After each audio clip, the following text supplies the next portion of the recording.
apply kuna hizo nini ulikuwa unaulizwa. So wakati wewe ulisikia ati hii kitu ni scam ukasema tu wachana na scam, wacha nijaribu? Hapana, kuamini ni scam kwa sababu jua hizi story kuna hii time pia ilikuwa story na affordable housing venye ilikuwa imeanza, watu walikuwa nasema yezi saidia watu, but for me I'm a beneficiary.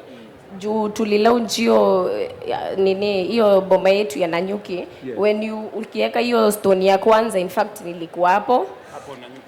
Nilikuwa hapo ukilaunch hiyo nini ya kwanza. So pia mimi nasema nilibenefit. So venye nilisikia hii story ati ni scam, na nikiona hiyo wengine pia watu walikuwa nasema ni scam ati hakuna kitu kama hiyo. So vile ukaona vile ile affordable housing ilikuwa real, ukasema hata hii nikajua pia hii itajipa. Na bado pia watu walikuwa nasema ati sijui lazima ni connection ati kwa chief, ati sijui lazima ukue unajuana na chief ati ndio uandikwe story mingi. Yes. But mimi hakuna connection, niligo through. Ilikuwa tu fair. Uka apply.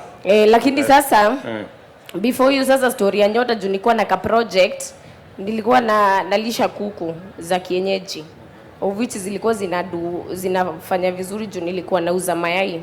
So nikajua nikipata chance ya kupata hii do, unaona itani boost to nini, itani